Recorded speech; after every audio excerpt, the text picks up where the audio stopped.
When I walked into the courthouse that morning, my daughter Clara rolled her eyes and whispered something condescending to her husband, Julian.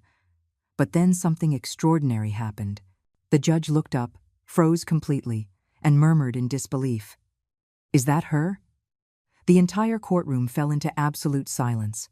None of them had any idea who I really was until that moment. That trial changed everything. My name is Eleanor. I am 69 years old, and until a few months ago, I was just an ordinary grandmother. Every morning I would get up at 6 o'clock, prepare my coffee in the same chipped mug I'd used for 20 years, and look out my small kitchen window while watering the violets my late husband loved so much. It was a simple, predictable life, full of small rituals that gave me peace. For 45 years, I was the mother who sacrificed everything for her only daughter, Clara. I worked cleaning offices at night, sold pies on the weekend, and sewed clothes to earn a few extra dollars. All so she could go to college and have the life I never had.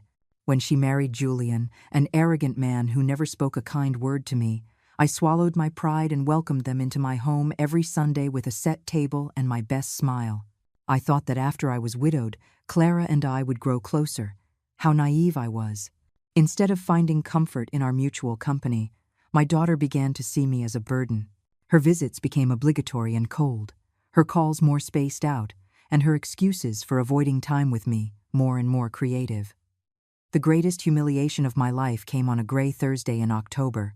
I had prepared the pot roast that Clara loved so much, the one that took me hours to make but always made her smile as a child. I put out my best tablecloth, the embroidered one I had made when she was a teenager, and even bought fresh flowers for the centerpiece. When they arrived, Julian walked into my house as if he owned it. He plopped down in my late husband's armchair and turned on the television without even saying hello. Clara was wearing a green dress I had bought for her myself, but her expression was as cold as January ice. "Mom, we need to talk," she said in that voice she had developed since getting married, a voice that seemed to come from a stranger. She sat on the edge of her chair as if she were in a hurry to leave. "Julian and I have made a decision," she continued, while he grunted from the armchair without taking his eyes off the screen. "This house is too big for you. You can't maintain it alone anymore. And we need a bigger place for when we have children. We've found a perfect assisted living facility for people your age." I felt as if the floor had opened up beneath my feet. This was the house where Clara had taken her first steps, where we had celebrated every birthday, where her father had died holding my hand. Every corner held our most sacred memories. Every photograph on the walls told our story. "But Clara, this is our home. All our memories are here," I pleaded with a trembling voice, feeling each word break inside me.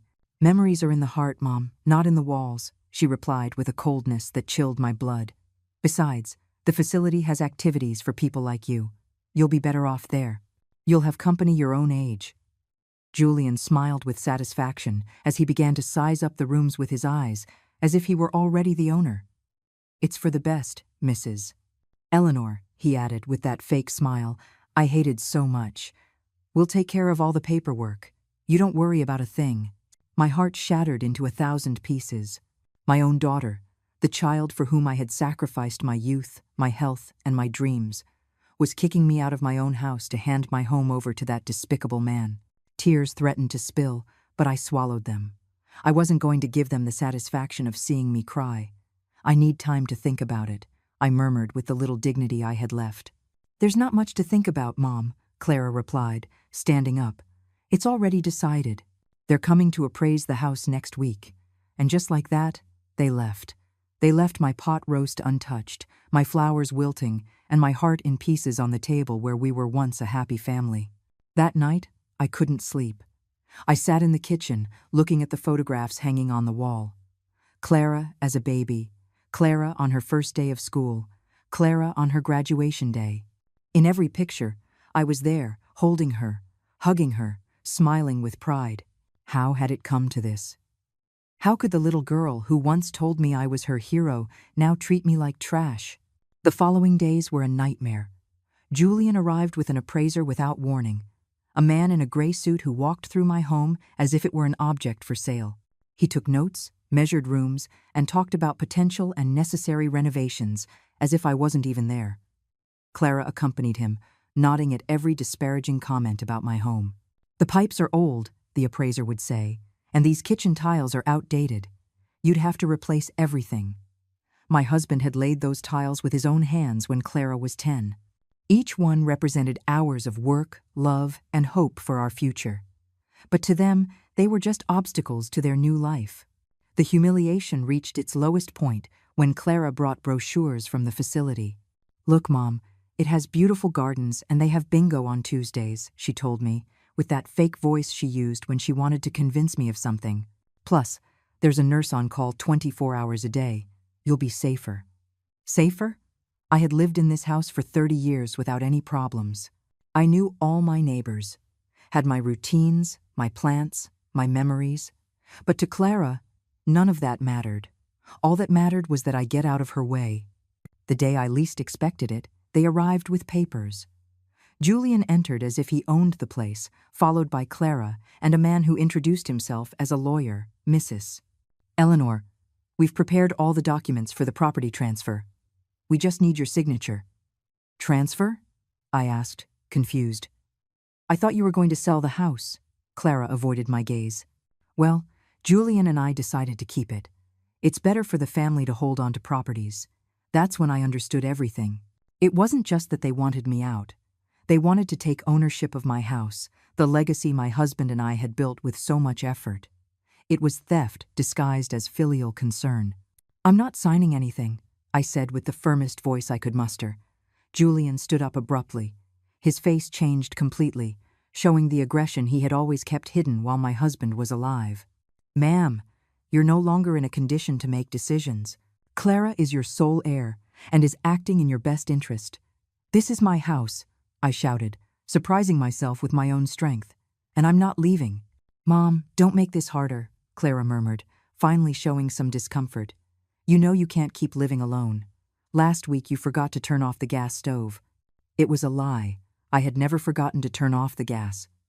But Julian smiled, as if he had just found the perfect excuse. "See, Clara? Your mother isn't well anymore. It's dangerous to leave her alone."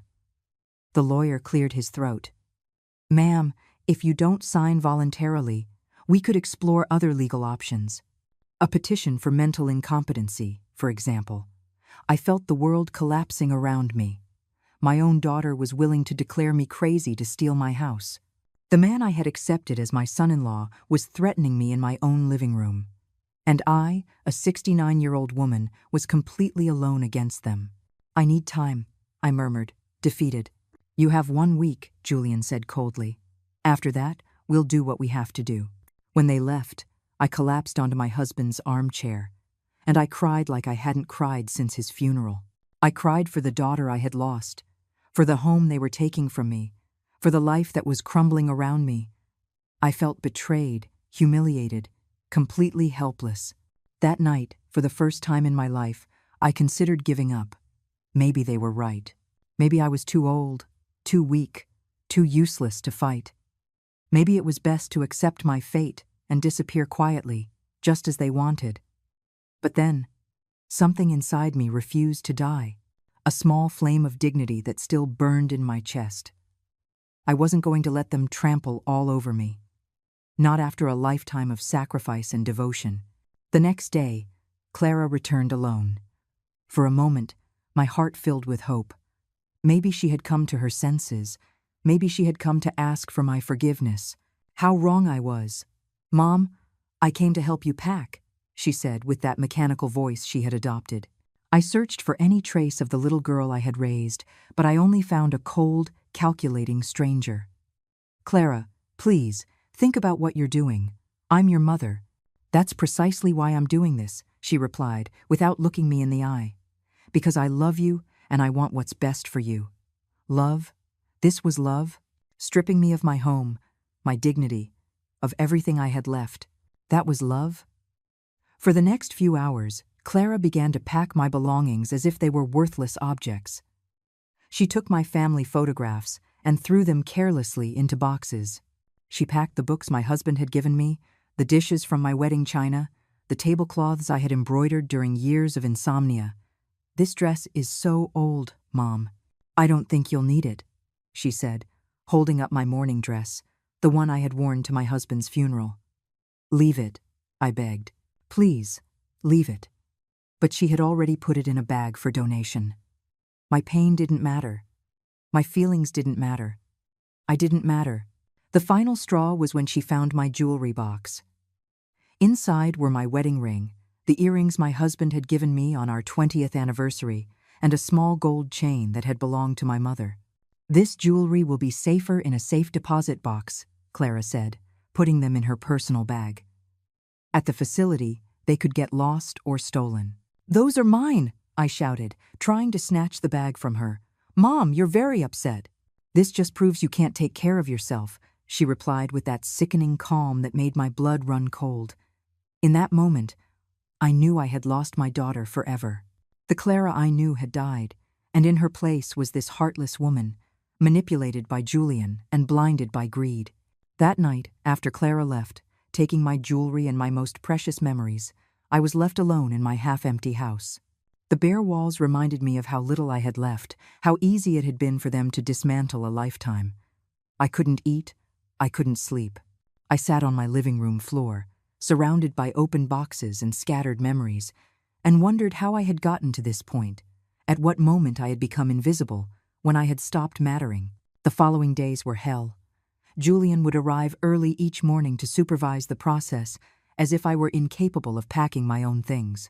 He brought strangers who measured, photographed, and evaluated every corner of my house. They talked about me as if I wasn't present, as if I were a piece of old furniture that needed to be removed.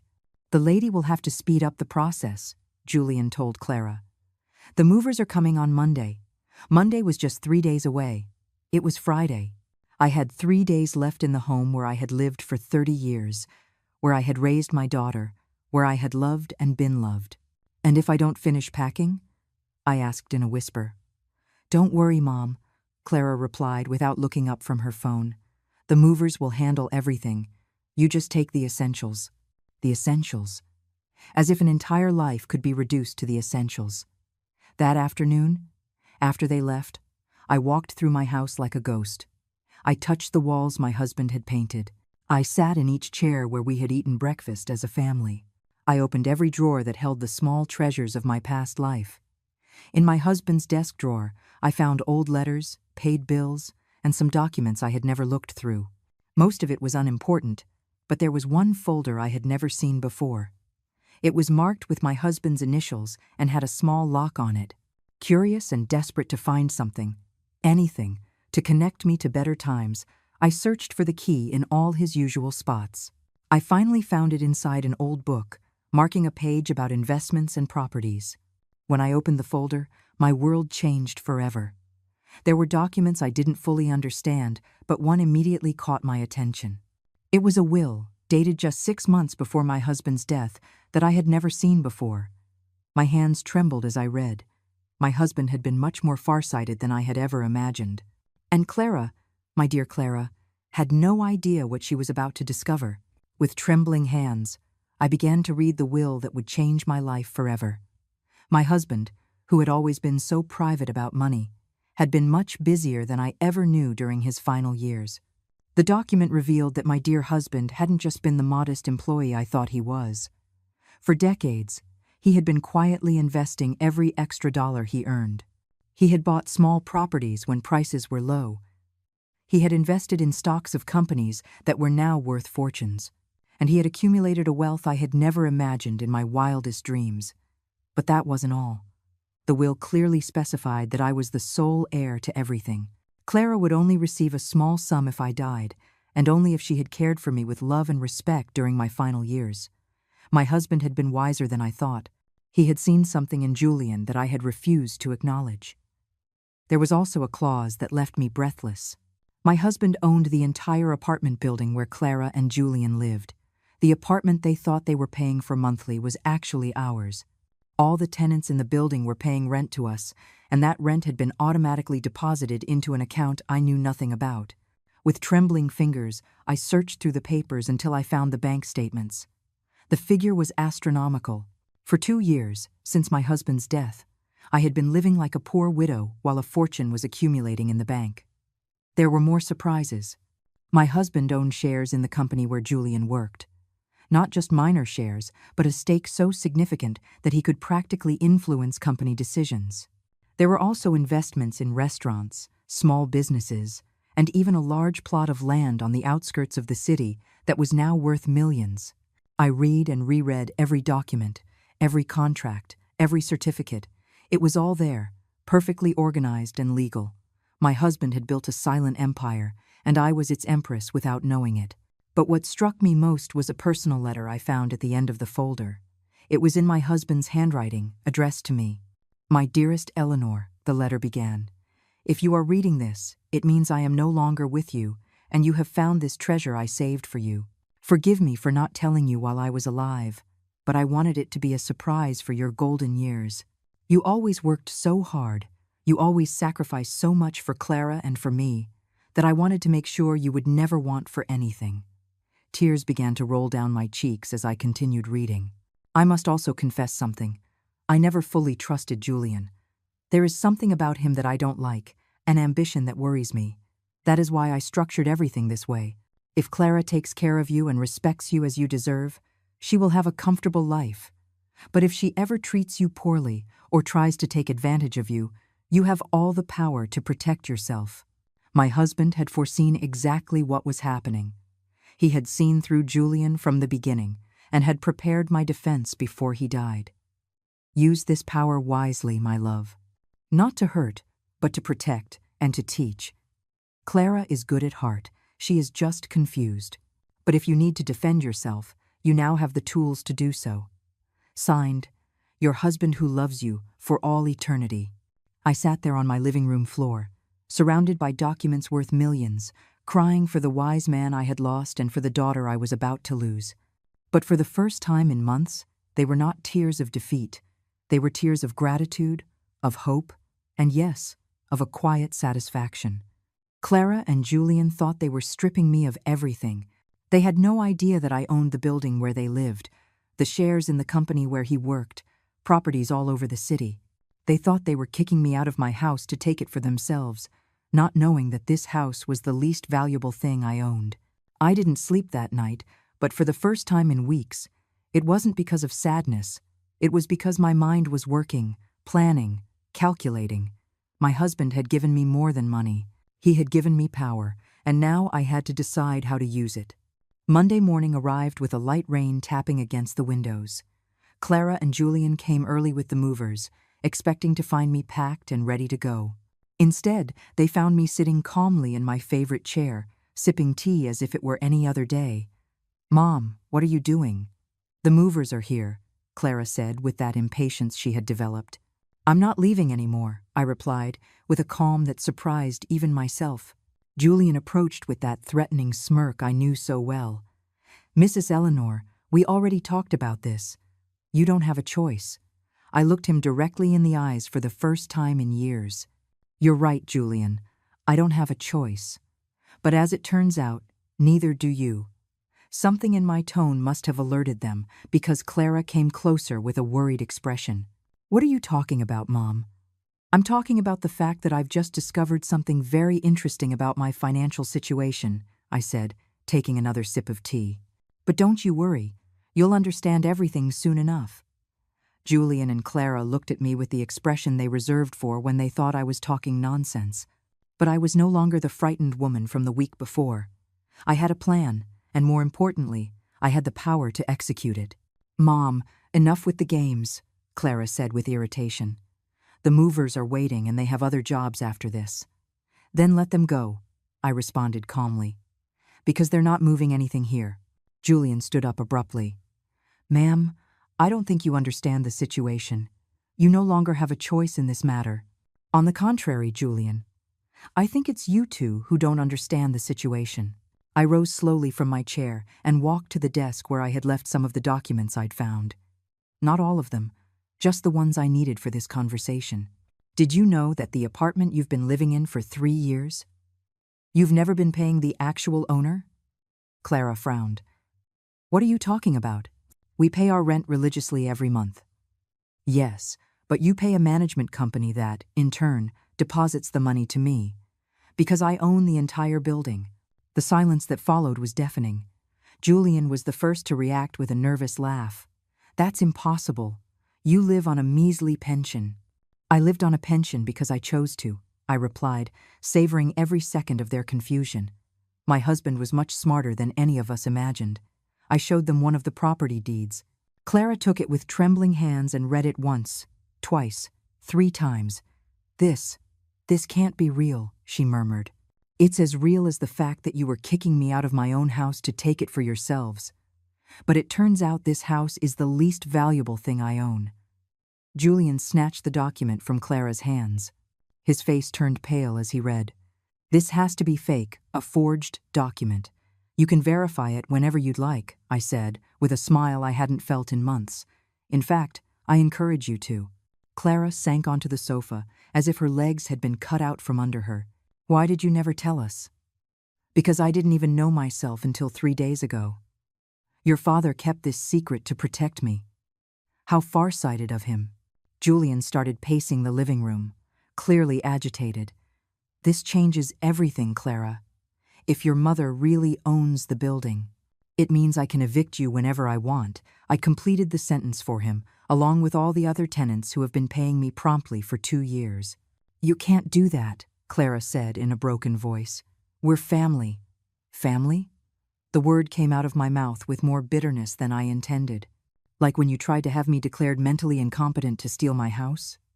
Like when you packed up my memories like they were garbage? Like when you took my mother's jewelry? Clara began to cry. But these were no longer the manipulative tears she had learned to use. They were tears of genuine terror. Mom, please, we can fix this. It was all Julian's idea. Clara, Julian shouted, furious that she was blaming him. It's true, she continued, ignoring him.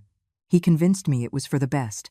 He said you were losing your memory, that you couldn't take care of yourself. And you believed him? I asked, feeling my heart break all over again. You know your own mother so little that you believed him over your own intuition? The movers, who had been waiting at the entrance, approached, confused. Excuse me, are you taking the stuff or not? Because we have another job in an hour. No, I replied firmly. Nothing is being moved here. You can leave. Julian stepped toward me with that aggression he had always kept hidden. This isn't over, you old hag. We're going to contest these documents. We're going to prove they're fake. Go ahead, I said, unfazed.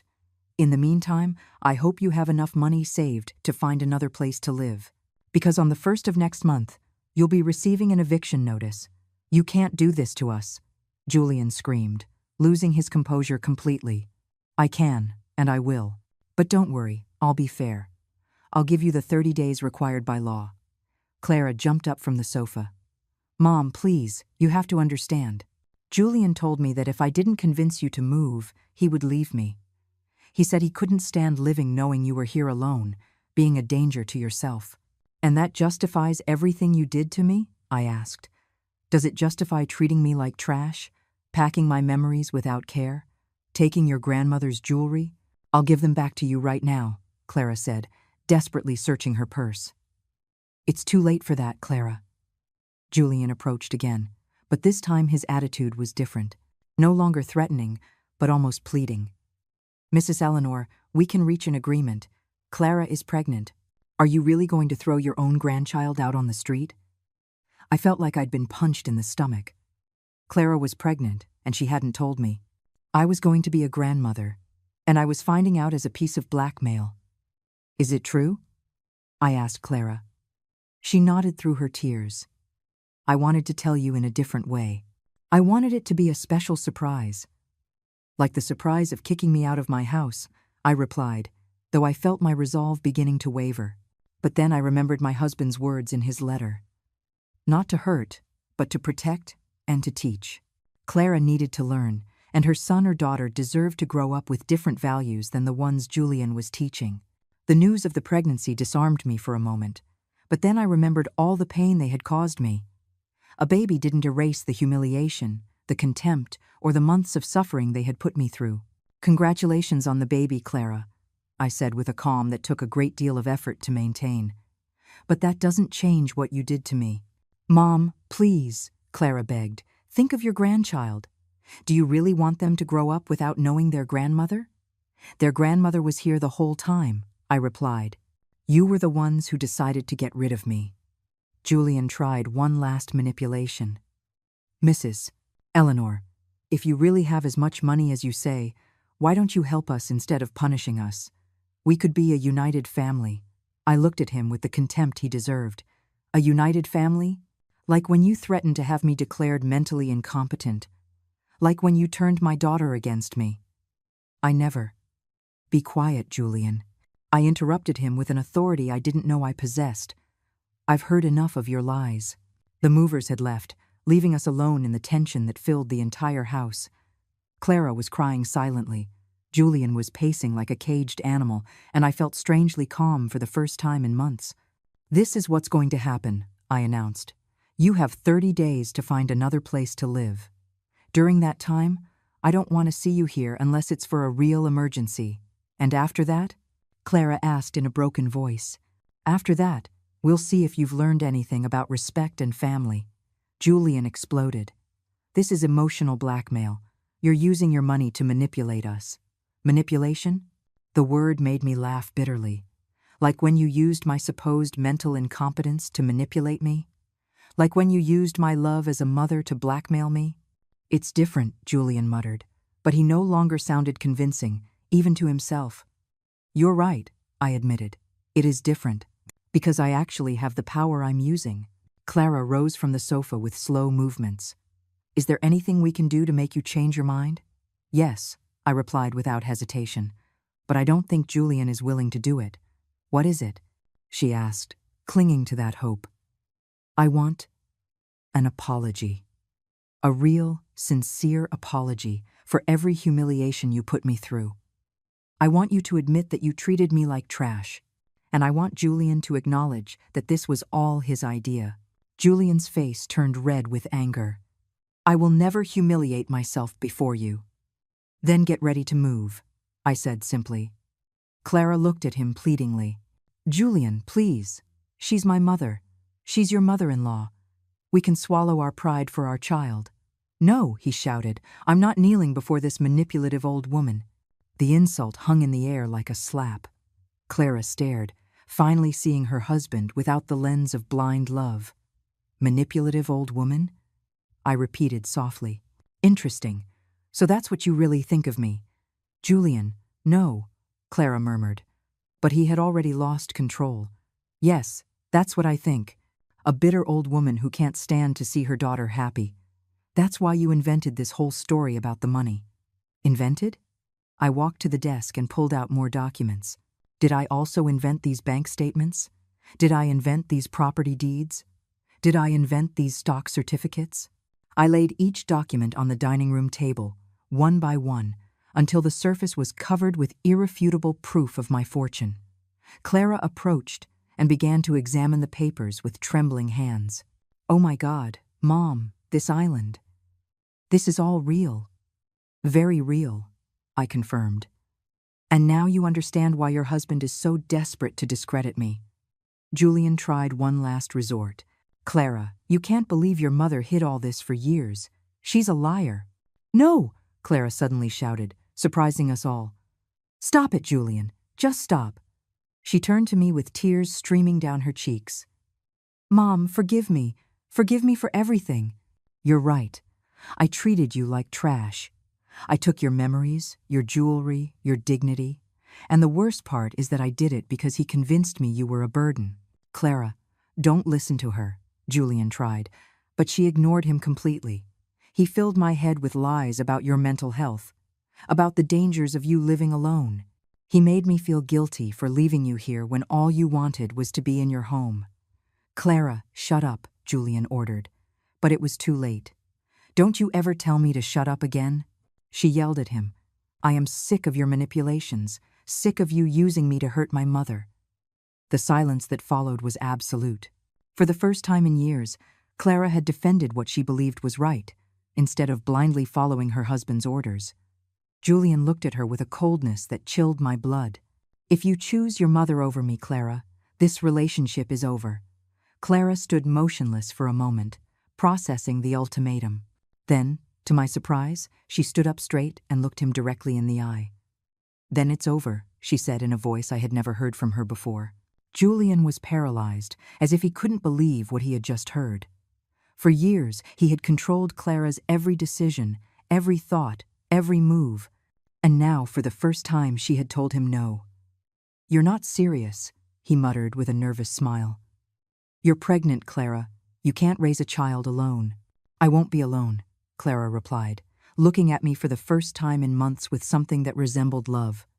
"I have my mother, but I wasn't ready to forgive so easily. The months of humiliation, the nights spent crying, the feeling of having lost my only daughter, all of that couldn't be erased with a few words." "Clara," I said softly, "I appreciate that you've finally opened your eyes, but this doesn't fix everything that happened." Her face fell. "Mom, please. I know I don't deserve your forgiveness, but I'm willing to do whatever it takes." Julian, seeing that he was losing control of the situation, adopted a different attitude. He suddenly knelt before me, with an expression of repentance I knew was fake. "Mrs. Eleanor is right. It was all my fault. I convinced Clara that you couldn't take care of yourself. I pressured her into making difficult decisions. Please, forgive me." I looked down at him, feeling a mixture of satisfaction and disgust. It was pathetic to see him grovel after months of arrogance. "You're asking for forgiveness now, Julian, when you discover I'm not the poor, helpless old woman you thought I was?" "I was terribly mistaken," he continued, with that performance I knew so well. "Let me make it up to you. We can be a happy family." "A happy family," I repeated. "Like when you threatened to have me declared incompetent? That was a mistake. Like when you called me a manipulative old woman 5 minutes ago?" Julian swallowed hard, realizing that every word he had said was being used against him. I was upset. I didn't know what I was saying. "No," I said firmly. "You knew exactly what you were saying. You were showing your true colors for the first time." I turned to Clara, who was watching the scene with an expression of shame and pain. "And you, Clara, for months you treated me like a nuisance. Do you think one apology erases all that?" "No," she admitted, in a broken voice. "I know I can't erase what I did, but I can try to make amends." "How?" Clara looked at Julian, who was still kneeling on the floor with a pleading expression. Then she looked at me. "By leaving him," she finally said. "Leaving this man who convinced me to betray the only person who has ever loved me unconditionally." Julian stood up abruptly. "You can't be serious. You're carrying my child. A child I don't want to grow up, watching his father manipulate and mistreat his grandmother." Clara responded with a determination that filled me with pride, despite everything. "Clara, you're making the biggest mistake of your life," Julian threatened. "The biggest mistake of my life was marrying you," she retorted. Diego looked at both of us with pure hatred. "This isn't over. I'm going to fight for custody of my child. I'll prove you're both crazy." "With what money are you going to fight?" I asked calmly. "Because tomorrow I'll be speaking with your boss. Did you know I have enough shares in your company to influence personnel decisions?" Julian's face went completely white. "You wouldn't dare. After everything you did to me?" "Of course I would dare. That's an abuse of power," he muttered. "Like when you abused my love as a mother to manipulate me? Like when you abused Clara's trust to turn her against me?" Julian headed for the door, but stopped before leaving. "This doesn't end here," he said, his voice full of venom. "I will destroy you both." "Try it," I replied, unfazed. "But do it from somewhere else, because you have exactly 1 hour to get your things out of my building." 1 hour? You said we had 30 days. That was when Clara was with you. Now that she's alone, there's no reason for you to continue living on my property." Julian left, slamming the door so hard it shook the entire house. Clara and I were left alone for the first time in months, surrounded by a heavy silence and documents that proved a reality still difficult to grasp. "Mom," Clara murmured after a long while, "can you ever forgive me?" I looked at her. This 30-year-old woman who had just discovered she'd been living a lie, who had betrayed her mother for a worthless man, who was pregnant and alone. "I don't know, Clara," I answered honestly. "You hurt me very deeply." "I know," she whispered, "and I'm going to spend the rest of my life trying to make it right." "Starting with what?" Starting by giving you back your mother's jewelry, she said, pulling out the small bag she had taken days before. And by asking if I can stay here tonight. I have nowhere else to go. I looked at the bag with my mother's jewelry. Then I looked at my pregnant, lonely daughter. And I felt my heart soften just a little. One night, I finally said, "But tomorrow we start talking about how you're going to earn back my trust." Clara nodded, tears of gratitude streaming down her cheeks. "Thank you, Mom. I promise I'll make things right." But I knew that promises were easy to make and hard to keep. The real test would come in the days that followed. The next few days were strange and tense. Clara stayed in her old bedroom, which I had kept exactly the same since she got married. During the day, we moved around the house like two polite strangers, speaking only when necessary. Breakfast, the weather, her morning sickness. But I was watching every gesture, every word, every attempt by Clara to win back my trust. And what I saw surprised me. For the first time in years, my daughter was doing things for herself, without waiting for someone else to solve them for her. She washed her dishes immediately after eating, kept her room spotless, and even started helping with housework without my asking. On the third day, as I was watering my violets by the window, Clara approached with a cup of tea in her hands. "Mom, can we talk?" I nodded without turning to look at her. I was learning that silence was more powerful than 1,000 words. "I've been thinking a lot these past few days," she began, sitting in the chair where Julian used to install himself like a king. "About everything that happened, about the things I did and said." I continued watering my plants, waiting. I've realized it wasn't just Julian who changed me. I allowed him to change me. I chose to believe him instead of trusting my own heart. I finally turned to look at her. She had deep, dark circles under her eyes and looked thinner despite the pregnancy.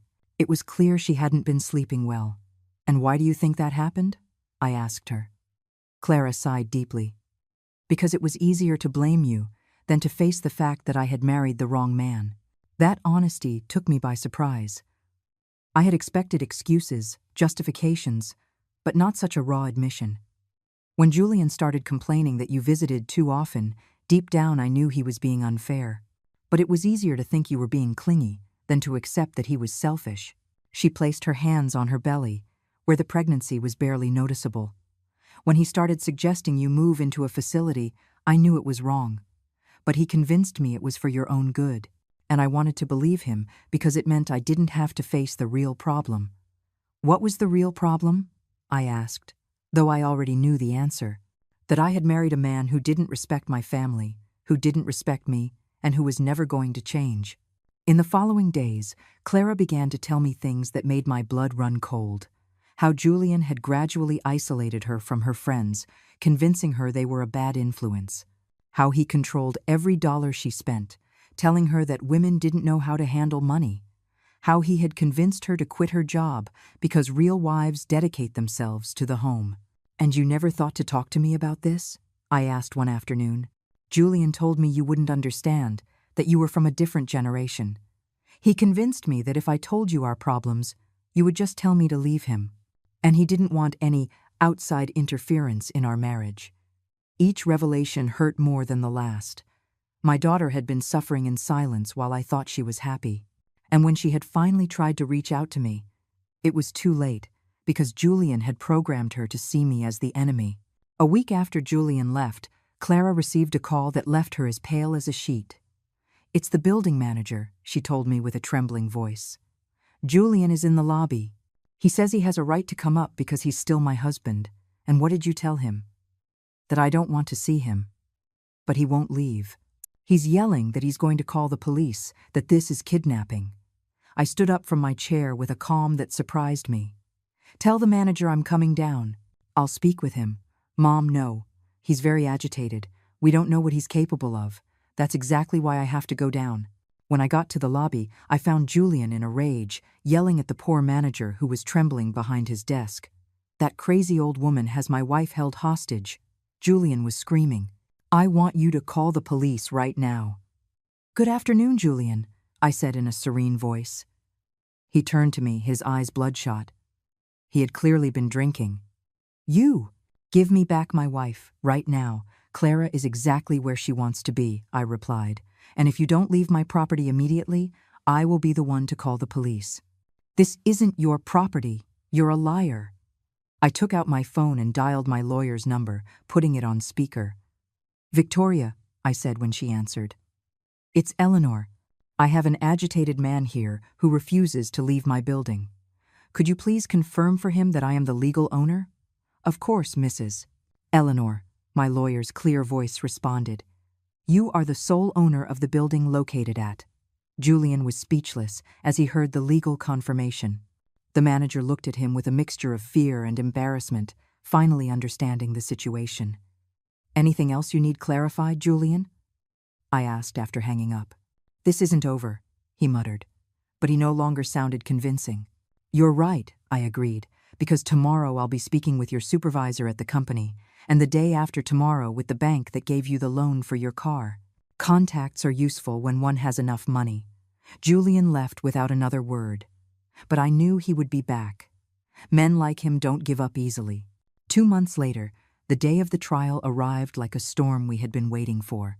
Julian had followed through on his threat and had sued us for parental alienation and financial manipulation, asking for full custody of the baby Clara was carrying. That morning, as I dressed in my best black suit, Clara came into my room with tears in her eyes. Mom, I'm scared, she confessed. What if the judge believes him? What if he takes my baby away from me? I hugged her for the first time in months, feeling her body tremble against mine. That's not going to happen, I assured her. We have the truth on our side. When we arrived at the courthouse, Julian was already there with a lawyer who had clearly cost him more than he could afford. He looked at me with that familiar hatred, but this time it didn't intimidate me. I had something he would never have, the peace of mind that comes from knowing you're on the right side. Clara and I sat at our table. She was wearing a purple dress that highlighted her 5-month pregnancy, and I was wearing the earrings my husband had given me for our anniversary. We were ready. Julian's lawyer began his opening statement, painting me as a vengeful woman who had used my money to destroy a happy marriage. He spoke of manipulation, of emotional blackmail, of a toxic mother-in-law who couldn't accept that her daughter had grown up. When it was our turn, my lawyer, Victoria, stood up elegantly and began to present the evidence. The text messages where Julian insulted Clara, the recordings where he threatened to leave her if she didn't kick me out of my own house, the testimonies from neighbors who had heard his yelling and abuse. But the decisive moment came when the judge looked up and stared at me. Mrs. Eleanor Mendoza? He asked with disbelief. Yes, Your Honor, I replied, confused by his reaction. The judge took off his glasses and studied me carefully.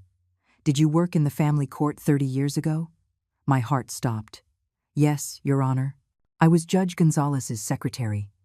You helped me when I was an intern. You taught me how to organize case files. You brought me coffee when I worked late. You were always kind to me when everyone else treated me like I was invisible.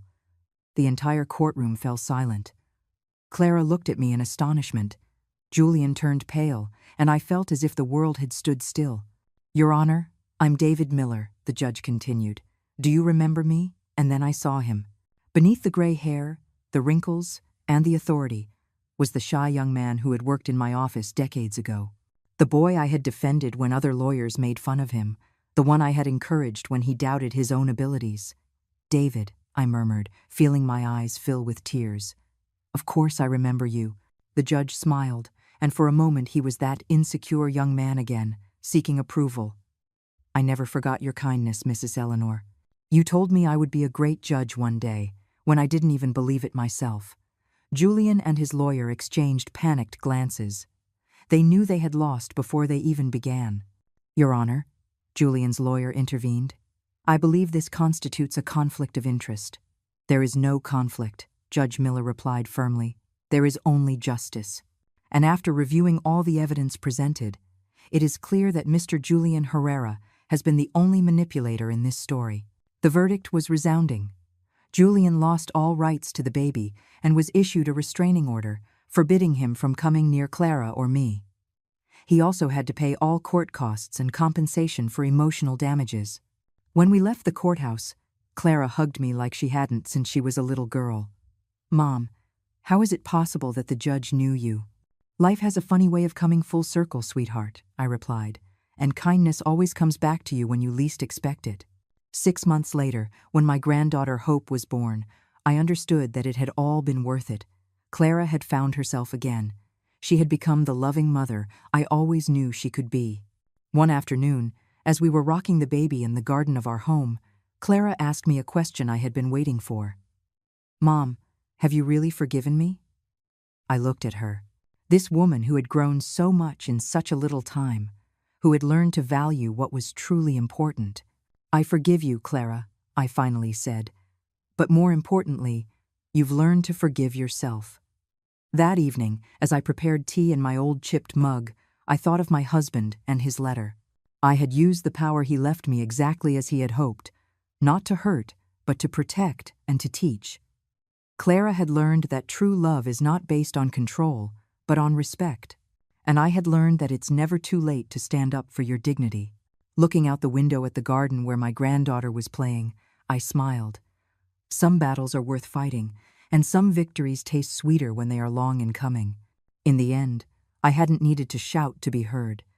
I had only needed to remember who I truly was, and to defend it with the quiet confidence of someone who knows she is on the right side of history. 5 years after the trial, my life had taken a turn I never could have imagined. Little Hope, now a 4-year-old girl with her mother's lively eyes and my own stubborn streak, was running through the garden, chasing butterflies, while Clara and I prepared Sunday lunch. "Grandma Eleanor, look what I found," Hope shouted, running toward me with a yellow flower in her tiny hands. "It's beautiful, my love," I said, lifting her up for a kiss. "Should we put it in the vase with the others?" Clara smiled at me from the kitchen. In these years, she had blossomed in an extraordinary way. She had gone back to school and now worked as an accountant for a small but prosperous company. And above all, she had recovered that spontaneous laugh I remembered from her childhood. "Mom, a letter came for you," she said, handing me an elegant envelope. It was from the foundation I had established 2 years earlier, with part of my husband's inheritance. Home and Dignity had become a refuge for older women suffering from family abuse or neglect. What had started as a way to honor my own experience had transformed into something much bigger. "What does it say?" Clara asked, drying her hands on her apron. "They're inviting us to the inauguration of the 3rd house," I replied, feeling that deep satisfaction that only comes from knowing your pain served a greater good. "They're going to house 15 more women. In these years, we had helped more than 50 women rebuild their lives. Some arrived as I had been, stripped of their dignity by ungrateful children or abusive relatives. Others came alone, without family, but with similar stories of neglect and mistreatment." The doorbell interrupted my thoughts. Clara went to open it and returned with a mysterious smile. "Mom, you have a visitor." Behind her appeared Judge David Miller, now retired, accompanied by an elegant woman with silver hair. "Mrs. Eleanor," he greeted me with that warm smile he still had from his youth. "I'd like to introduce you to my wife, Helen. It's an honor to meet you," Helen said, taking my hands. "David has told me so much about you. He says you were one of the most important people in his professional development." "He exaggerates," I replied, but I felt deeply moved. "Not at all," David insisted, "and that's why we wanted to invite you personally. The Retired Judges Association is going to give you an award for your work with the foundation." "That's not necessary," I started to say. "Yes, it is," he interrupted me. "Your story inspired many of us to reflect on true justice, the kind that goes beyond written laws." After they left, Clara and I sat on the patio while Hope played with her dolls. The garden was more beautiful than ever. I had hired a gardener, but I still personally cared for the violets my husband had loved so much. "You know what I admire most about you, Mom?" Clara asked suddenly. "What's that?" "That you never became bitter. After everything I put you through, after all the pain, you never let it harden your heart." "Of course I became bitter," I admitted. "There were nights when resentment ate me up inside. But your father taught me something very valuable in his letter." "What did he teach you?" "That true power doesn't come from revenge, but from the ability to transform pain into something useful for others." Clara nodded, understanding. She herself had experienced that transformation. She now volunteered at the foundation, using her own experience to advise young women who had fallen into toxic relationships. "Did you ever find out what happened to Julian?" she asked. "Victoria, my lawyer, told me he moved to another state. Apparently, he got remarried." I paused, choosing my words carefully. I hope he learned something from all of this. But honestly, it's no longer my concern. "You're not curious?" "No," I answered honestly. "I learned that some people only come into your life to teach you lessons. Once you learn the lesson, you can let them go." Hope came running over, her cheeks flushed from playing. "Grandma, tell me the story of the brave grandma." It was her favorite story, a child-friendly version of what had happened. In my version, the grandma discovered she had magic powers and used them to protect her family from the big bad dragon. Again? I feigned complaint, but I was already lifting her onto my lap. "Yes, and don't forget the part where the good judge helps her." As I told the story for the umpteenth time, I thought about how strange fate was. I had needed to lose everything to discover what I truly had. I had needed to hit rock bottom to find my true strength. "And they all lived happily ever after?" Hope asked when I finished. "And they all lived happily ever after." "The brave grandma found her happy ending," I concluded. "Did you find your happy ending, Grandma?" I looked around. At Clara setting the table for dinner, at the blooming garden, at the beautiful granddaughter in my arms, at the letter from the foundation that promised to help more women. "Yes, my love," I answered her. "I found it."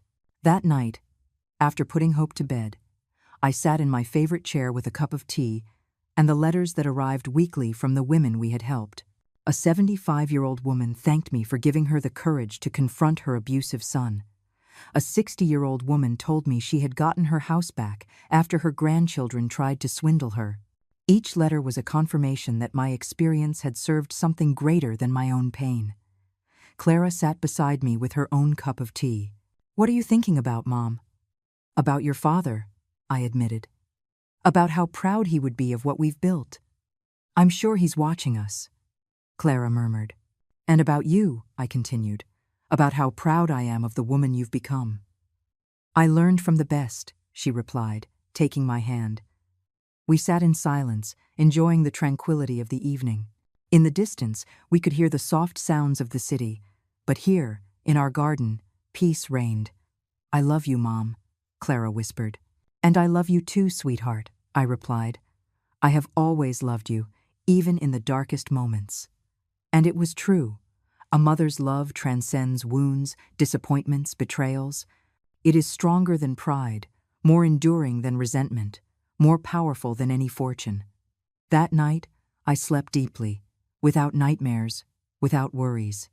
I had found something worth more than all the money in the world, the peace of knowing I had used my second chance wisely. In the end, it wasn't about how much money I had or how much power I had wielded. It was about having transformed my pain into purpose, my humiliation into strength, and my experience into wisdom for others.